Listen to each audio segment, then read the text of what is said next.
Hi, I'm Steve Gedeon, a professor at one of the largest entrepreneurship programs in the world at Ryerson University in Toronto, Canada.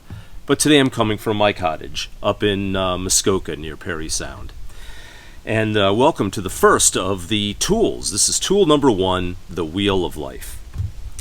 So far we have talked about the difference between planning and searching. Planning is like farming, searching is like hunting. You're not sure what you're trying to look for, you're not sure what your goals are, you're trying to discover what your interests are. And I'm assuming one of the primary things that you're interested in right now is a career and a job and the things that you're good at and the things that you want to do and the things that you're interested in, and there's people that want to hire you to do this kind of stuff. But you're not exactly sure whether it's full-time employment or a startup or some other kind of an entrepreneurial path, or maybe you might want to travel, but there's a lot of stuff to consider. So you're just on the start of your search. And the tools for searching are very different than the tools for planning. And because of this, we are giving you a number of principles. So in the module series, I'm covering all the principles. We've got 11 different modules that we're going to be covering in the module series. And that was professionally done with the help of the Business Innovation Hub. And I'm now working on Camtasia, doing this on my own up here at the cottage, so I'm disconnected from the internet. And here it is, sunset over our lake. So the first principle is the bird in the hand principle. And you really start with your means, that unlike managers that can manipulate means to achieve their goals in the planning side, that as an entrepreneur, you only kind of have whatever you start with.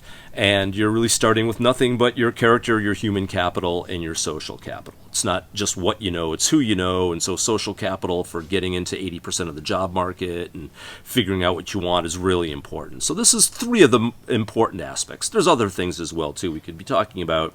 But the major ones are these 3. So the bird in the hand principle is the first of the entrepreneurial principles. It's you start with what you've got. And these are the things that you've got. So you should understand what you've got at your disposal. If you're out hunting, you want to know what your weapon is. And if it's a gun, you should cherish your gun and take care of your gun and know that your gun is going to work. And this is why Marines and people like that really know their weaponry. They can disassemble it, they can reassemble it, they keep it clean. It's their means of survival. And since this is the only thing they've got out there, and it's a dangerous world, then if the only thing you got is a gun, take care of your gun. That's true of whether you're a woodsman or an outdoorsman or a Marine, as I mentioned, but also if you're an entrepreneur. You got what you got, you should know what your tools are at your disposal. Artistic image of this that you'll see later on is the idea of Michelangelo's Davide. He's David slaying Goliath. He doesn't have much at his disposal, but what he does have at his disposal is a sling, and a belief in the righteousness of his cause and his own abilities, and he defeats Goliath. And this is the classic story of the entrepreneur overcoming the giant or the Goliath, the premier warrior of David's time. In your time, it could be Google, Microsoft, Facebook, Apple, whoever. This is the first principle, and this is the first tool.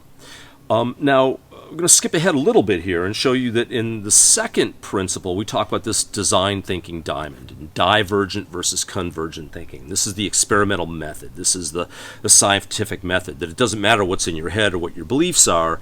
You got to test everything against reality. And so the design thinking diamond is a way to do divergent and convergent thinking. We cover that in the second principle, which you might not have gotten to yet. But here we are in principle number 1. So you start with your bird in the hand and figuring out what your character and your human capital and your social capital is.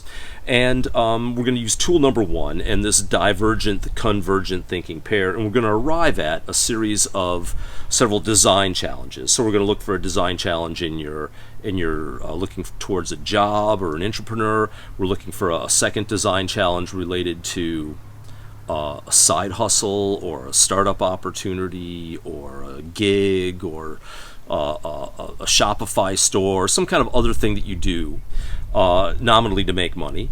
A third design challenge is related to social capital or social change making or volunteer work or something that you actively do to get connected and to build your human capital outside of your job. So any kind of sort of volunteering work that you do to enhance your resume, things like that.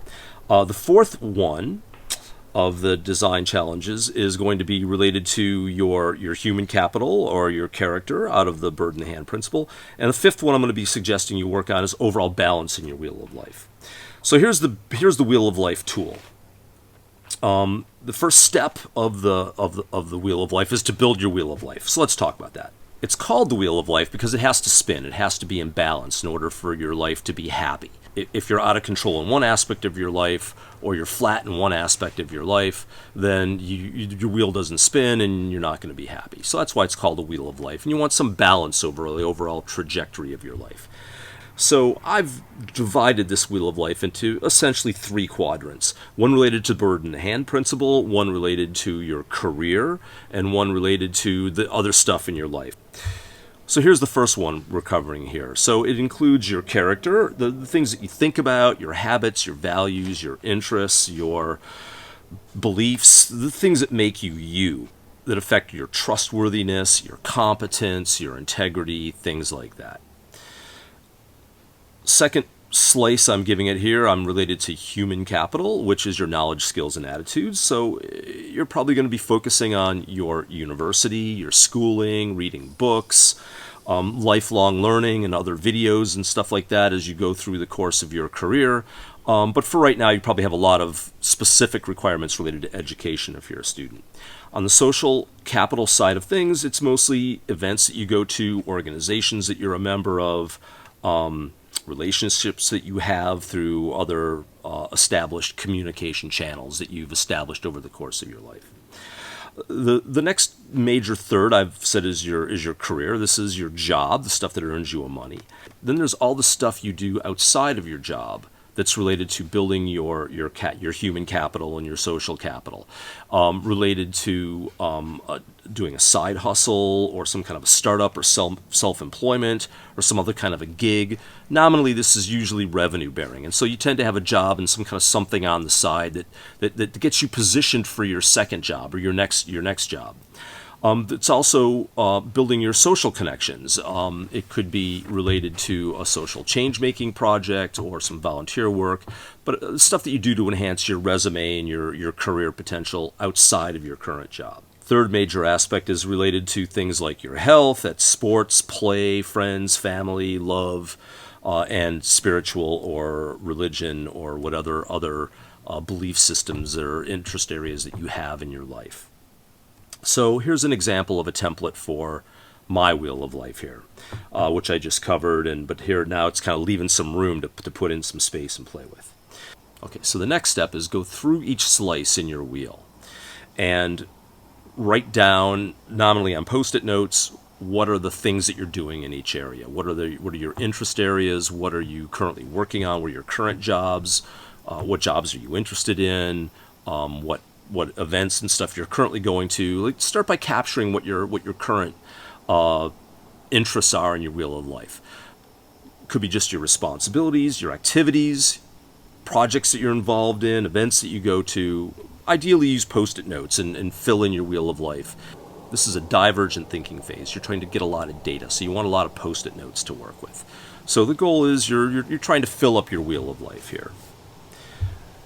Then go around as well, not just to fill it up with Post-it notes, but kind of think about what's your level of satisfaction in different areas. Are you missing certain things? Are there certain problems that are bigger than others? Certain things that bring you more joy in your life and things that cause you unhappiness in your life that you need to figure something around.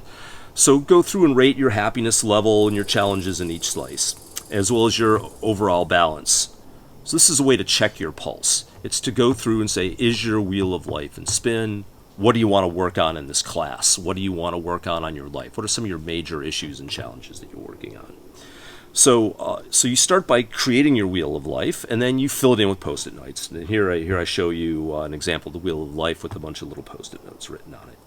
And here's an example. I didn't have Post-it notes. I'm up here at the cottage, so I drew it on my tablet instead. So this is an illustration of a bunch of Post-it notes. You can see, on the play thing, he's got a soccer ball going on and barbells, and he's making money at his job as a bartender there. He's got his little martini glass here. Goes to some events on the social side of things. This hypothetical individual maybe is involved in not just getting a BCom at Ryerson University, for example, maybe being associated with TRSS or some other social clubs. Here's an example that I sketched here up at the cottage related to what my life looked like pre-COVID-19. So this was my design challenge, was what am I starting with? So the next phase is to look for patterns. Now that you've generated a lot of data, move your Post-it notes onto a 2x2 matrix or something like that. You could plot, for example, importance versus urgency, or things that you want to do versus things that you have to do. So diagrammatically, this is what this looks like. That's we're now going to take all those Post-it notes off of our wheel of life and move them onto these 2x2 matrix. So the idea is you want to visualize and manipulate the information. You're going to learn about this in principle number 2, this idea, and also in principle number 3, this idea of visualization and manipulating these Post-it notes to rearrange the information, because you're trying to grapple with things that are more complex than you can deal with using other methods. So manipulating the Post-it notes is really important. I show a bunch of these in some of the ELCD modules. Okay, so finally you want to capture your learnings. Write down your top 5 career challenges, document them, put them in writing, document your process, take photos of your work, and then iterate to improve your wheel if you see any changes, and capture any insights. So here's the 5 career-related design challenges I'm suggesting. One related to your job. That's the 1 o'clock position. The side hustle, startup, self-employment gig. That's the 2 o'clock position.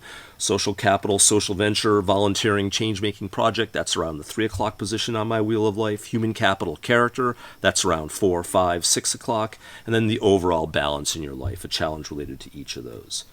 Here it is diagrammatically. You start with kind of sort of building your wheel, and then you fill your wheel full of Post-it notes, and then you manipulate and rearrange those Post-it notes using convergent thinking techniques in 2x2 matrices and selecting the important ones.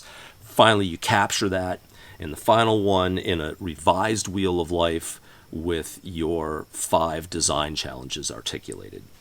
So just to let you know where we're going now, this is tool number 1. And the first 4 tools I think of as being related to your first diamond. So even though for each tool we'll go through a double diamond, I think of tool number 1 as being essentially a divergent thinking tool. Tools number 2 and 3 are essentially divergent thinking tools. And tool number 4 is an inherently set of convergent thinking tools. So by the time you get through going through tools 1 through 4, you should have really gotten your mind around what your 5 primary design challenges are to create a set of 5 design challenges, which I show here in the diagram.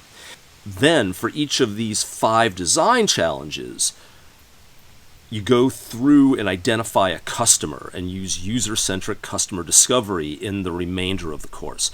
So the first 4 tools are the first diamond, but tools 5 through everything else are these double diamond design challenges that you'll be working on.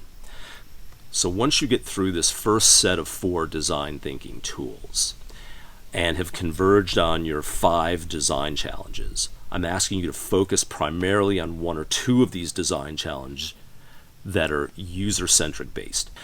Tool number 5 and module number 5 are based on user centricity.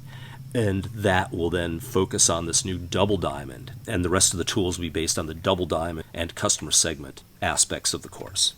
Okay, so here's the list of assignment again. This is also in the workbook. I talk about this as well too. So if you'd like feedback on your assignments, I'm asking you to agree to an open access sharing and to give it to me at least 24 hours so I can look at it, anonymize it as appropriate, and have time to look at it and give feedback in the class. So if you'd like feedback on these assignments in class, be sure to upload them to D2L at least 24 hours in advance. If you don't want me to talk about this or use your materials in any way, then let me know about that. Otherwise, if you've uploaded it early or if you've shared it through the discussion forums, then I'm going to assume that you're giving this for the open access sharing. This has been a long one. I hope the light still works for you. Remember, entrepreneurship is like learning how to play the guitar. get out there and practice. Crank it up to 11.